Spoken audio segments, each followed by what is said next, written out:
datanya bilang begini. Datanya bilang begini. Oke, karena datanya bilangnya kita begini. Enggak juga. Itu data driven. Itu data. Ya, ini kan permainan kata-kata ya. Tentunya yang percaya data driven bilang salah, itu definisi data driven bukan begitu. Tapi saya pernah mendengar kalimat, dan personally I also agree, setuju juga bahwa belajar, kita mendapatkan ilmu gitu ya, tapi sekedar ilmu nggak akan betul-betul mengubah hidup kita kalau kita nggak menerapkan. Dengan kata lain, melatih tadi itu gitu. Jadi mempraktekkan apa atau melatih apa yang kita dapatkan dari belajar ilmu atau knowledge lah gitu. Dan berjarak dengan itu, karena ilmu ada batas relevansinya. Paket tapi sebelah kayaknya. Paket sebelah ya. Ini kan diedit ya. Mungkin ini gini juga nggak apa-apa, masuk aja. Oh gitu, lucu. Oh, boleh. Hidup paket. Ya, yang mau diingatkan sebenarnya kadang-kadang kita ingin ini terutama nasihat buat saya, ingin memiliki ilmu. Gitu. Ilmu itu ya kita melalukan aja lah gitu. Melalukan aja. Jadi berbagi itu bukan sifat mulia gitu, berbagi itu. Ya emang harusnya begitu, dasarnya begitu, karena kita mau mengakumulasi gimana gitu, kita mau nyimpan gimana sih. Pertama, yang disimpan jadi tidak berguna. Kemudian yang dibagikan mengingatkan, karena akan ada respons, kayaknya nggak applicable deh di tempat saya, soalnya gini, terus kita kayak tercengang, oh iya ya, wah berarti udah nggak relevan nih gitu kan. Jadi itu sebenarnya juga feedback yang bagus buat kita, dan ya dilepas mudah-mudahan sebagaimana pendaki gunung gitu kan, bukan puncaknya yang dia, walaupun dia menikmati dan merayakannya gitu ya, tapi dia ditunggu gitu di gunung ketika dia sudah turun untuk ceritanya, dan dia berlatih dan bersiap untuk coba deh gunung yang ini gitu. Itu bukan dia akan di sana terus saya sudah di puncak, yang mendengarin siapa cerita kamu ke puncak. Nggak ada sih, tapi biarin aja, saya mau di puncak terus kan, nggak juga ya. Dia turun lalu dia cerita, aduh ke puncak tuh harus gini, ada teamwork, kita harus siap-siap ini gitu. Itu yang ditunggu tuh yang di bawah gunung gitu. Berbaginya itu. Iya gitu, yang nunggu gitu kan. Kayaknya ya, tapi saya belum pernah naik gunung, saya naik bukit sih. Jadi juga nggak ada kredibilitas cerita gunung sebenarnya. Ini tadi masih senantiasa berada dan teman kembali ya. Iya. Nggak apa-apa, tapi Iya. Menurut gue ini kalau boleh bilangnya juga, ya dagingnya pun kan tentang belajar hidup gitu kan, kita belajar hidup. Kalau saya ada 2 pertanyaan yang terpikir, lagi mikir yang mana yang mau bertanya duluan. Cuma begini, kalau saya ngeliat Mas Ivan tuh jadi sekarang tuh kalem, tenang, santai. At least saya ngelihatnya begitu. Amin. Dan itu membuat saya pun merasa seperti itu juga, tenang gitu. Dan tadi ketika perjalanan melalukan itu dari kejadian yang bentuknya berbeda-beda. Ada yang enak, ada yang tidak enak gitu ya. Walaupun semuanya membaikkan. Bener nggak nih sejauh ini? Betul. Okay. Nah, Mas Ivan sendiri dalam perjalanannya itu, terutama saat sekarang kan, kalau saya boleh bilang memang lebih fokus full time, bukan lagi kerja di IBM atau di mana-mana, tapi fokus pada isu ini gitu. Saat memutuskan untuk full time itu dan memulai, ada rasa takut dan proses melalukan itu gimana? Pernah nggak sih kalau Mas Ivan tuh merasa, aduh bisa nggak ya, takut atau apapun, merasa bangga, merasa senang, dan itu saat memulai gimana? Pernah dan akan muncul lagi. Soalnya kan saya ngeliat itu yang kalem gitu. Enggak juga. Pasti dibaliknya ada sesuatu, cuman boleh nggak cerita? Enggak juga, ketakutan itu selalu ada ya, by design, by neuroscience kan. Katanya ada yang namanya amigdala untuk fight or flight itu lah gitu ya. Selama otaknya masih gitu-gitu aja ya masih lah rasa takut itu. Aduh, terus gimana nih, duitnya dari mana gitu ya. Waktu mau ada pikiran-pikiran seperti itu? Ada. Ada. Dan kalau dibilang saya kalem, iya dan tidak gitu. Saya masih marah, ya masih marah. Saya kadang-kadang menyadari marah, tapi juga tidak memilih ekspresinya, masih gitu ya. Saya masih manusia biasa, Ali. Jadi ya itu bagian dari saya masih harus terus mengingatkan, saya masih harus berlatih, masih harus berserah. Dan makin saya sering mengingatkan orang kan sebenarnya kayak cermin gitu kan, Van, lu dong gimana gitu. Jadi masih ketakutan itu masih ada. Nah, bagaimana mengelola itu? Justru keseimbangan antara metode dan non metode ya. Metode itu adalah non metode. ya, non metode itu yang mungkin yang tadi kita banyak bahas, itu non metode, dirasa, disadari, semua itu subjektif gitu ya. Seorang bisa menikmati lagu, menikmati lukisan, tapi saya tidak. Itu bukan perbedaan, itu keniscayaan gitu, karena ada perbedaan yang memang walaupun kita dasarnya sama, memang ada cerminan-cerminan yang berbeda. Tapi non metode pun perlu didampingi dengan metode, sesuatu yang sebenarnya secara paling nggak buat saya, secara industri, secara pendidikan, secara keluarga dibiasakan, sangat dibiasakan. Apa-apa harus diukur. Sesuatu yang tidak bisa diukur, tidak bisa dikelola, katanya gitu. Gitu kan, ada buku textbook management lah gitu. If you cannot measure it, you cannot manage it gitu kan. Terus inspect what you expect gitu kan. Inspect what you expect gitu kan, kayak wah pokoknya kata-kata bagus lah gitu kan. Terus measure what you inspect and so on and so on.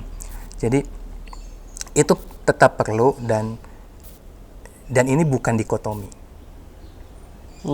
Ini bukan dikotomi, ini sesuatu yang paradoks, yang tampaknya bertentangan, tetapi sebenarnya keduanya perlu.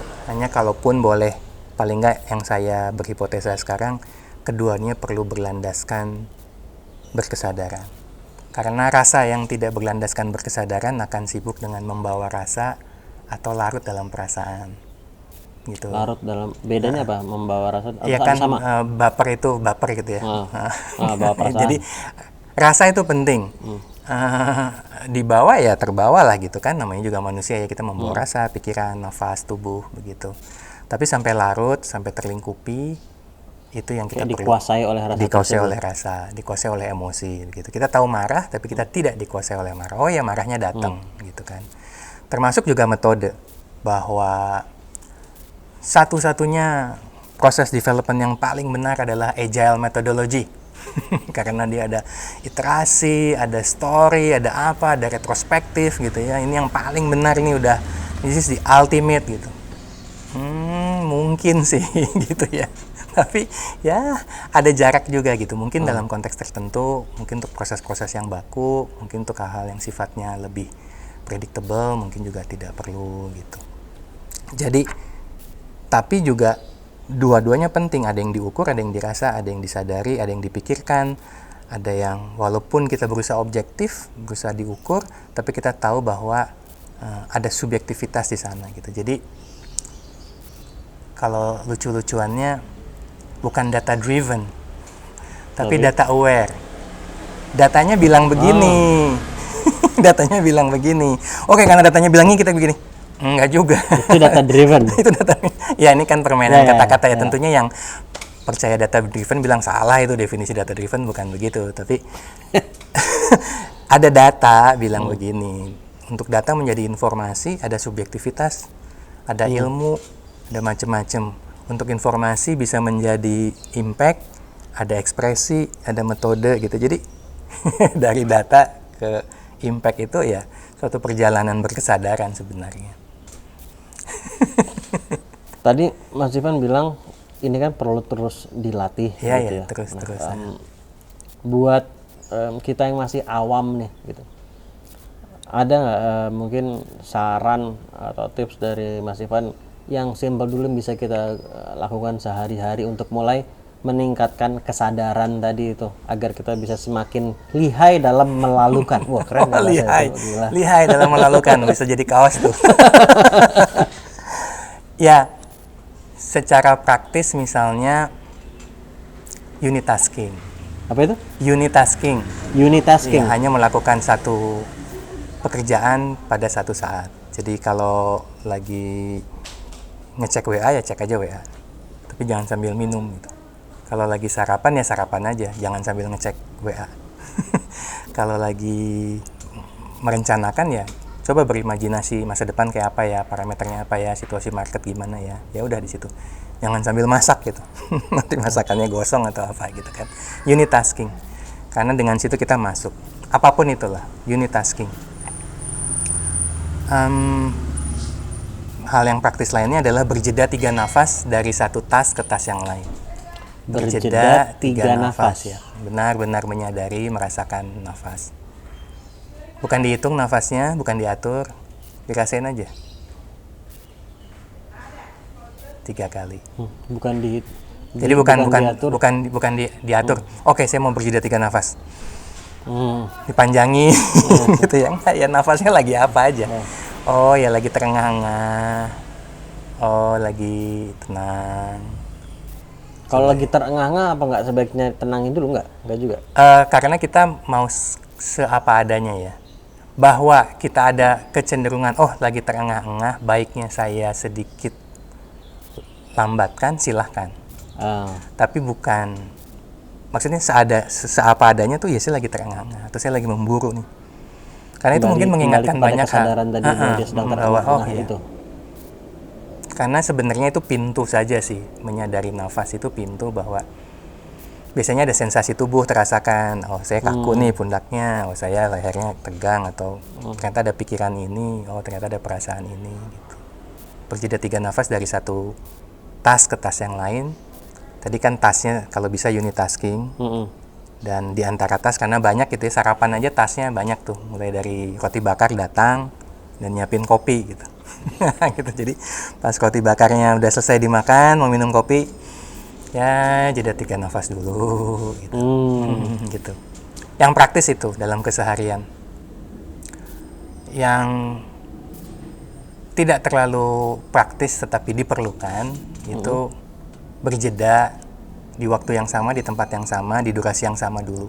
Benar-benar berdiam Di tempat yang sama, di waktu yang sama apa tadi? di durasi yang sama dulu. Durasi yang sama. Ya, jadi misalnya setiap mungkin bagi yang sholat subuh setelah sholat, atau bagi yang setelah rosario, setelah doa pagi, atau setelah sarapan, atau setelah makan siang. Jadi ada suatu trigger gitu, tanda. Oh, mau tidur bisa juga. Saya berjeda, bersengaja 10 menit atau 5 menit di tempat yang sama dulu, di waktu yang sama, karena ini kayak change management. Kalau change management kan jangan banyak change-nya gitu, yang change-nya satu aja. Jadi yang lainnya kalau bisa konstan dulu. Konstannya apa? Waktunya sama, tempatnya sama, durasinya sama. Tentunya dengan berjalannya waktu, mungkin durasinya diperbanyak biasanya, karena makin kita sibuk, makin panjang keheningan, kediaman itu dilatih gitu.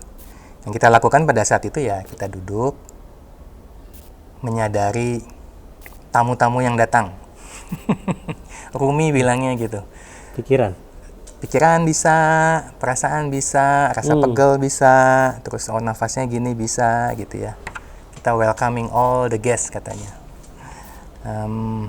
Dan cukup disadari saja, nggak usah diolah, karena kita lagi nggak menganalisa atau lagi bikin tugas akhir. Jadi, oh ada pikiran ini, tapi tidak larut. Oh ada perasaan ini, tidak dianalisa. Kenapa ya saya punya perasaan ini? Oh ada nafas gini, nggak usah diatur. Oh pegel nih, oh ya gitu.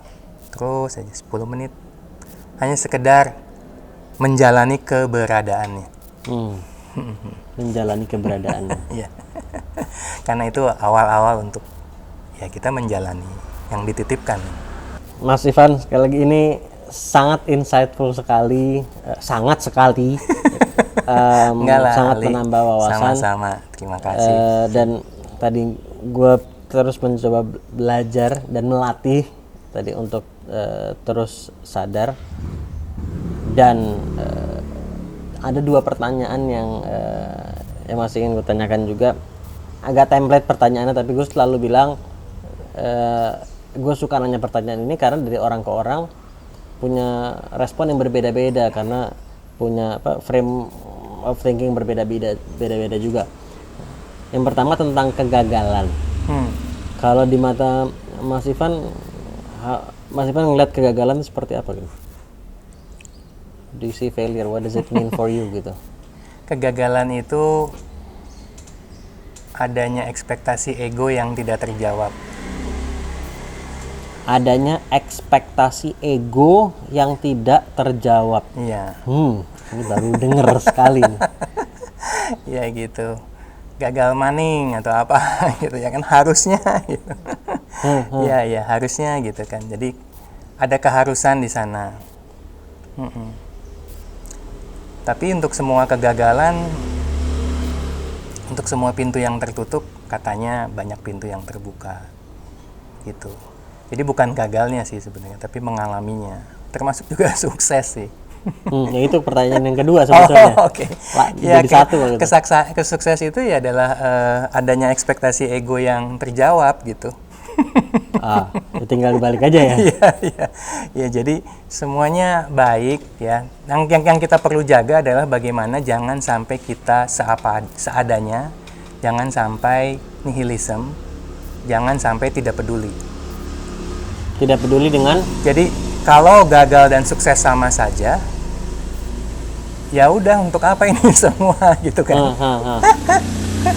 Nah, ya jadi kalau gagal dan sukses itu sama aja, mungkin orang akan bilang ya untuk apa ini semua gitu. Jadi ketika kita mengatakan bahwa gagal itu adalah ego yang tidak terjawab dan sukses adalah ego yang terjawab, maka kita melatih untuk yang namanya berjarak atau meminimumkan kalau bisa, atau bahkan meniadakan ego. Tapi meniadakan ego bisa juga membawa kita jauh bahwa ini semua nggak ada artinya, ini nihilisme. Bisakah ego itu ditiadakan gitu menurut Mas Ivan? Sebagai manusia itu akan sangat sulit. Ya.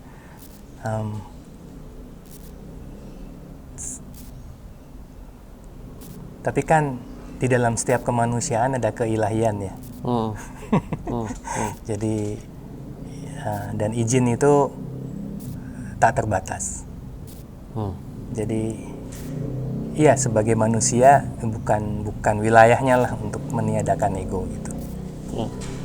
Jadi meminimalisir, tapi berjarak, berlatih, menyadari, mengelola itu ya bisa dilatih, walaupun selalu ada gitu ya. Kalau Mas Tapi Ivan kalau sendiri, akan ketiadaan itu, kalau menurut saya ketika izinnya hadir, nggak ada yang nggak bisa ya.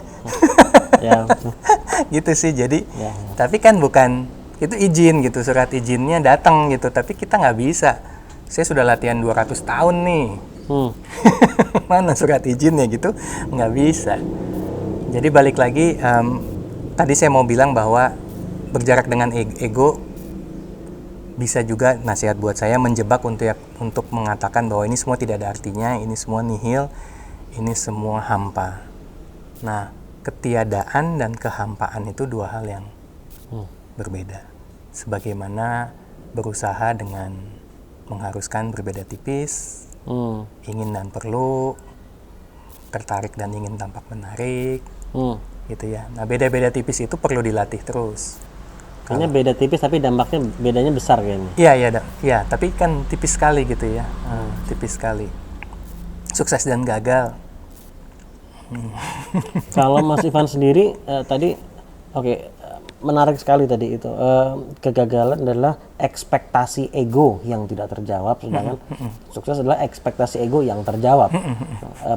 Tapi itu pandangan Mas Ivan saat ini.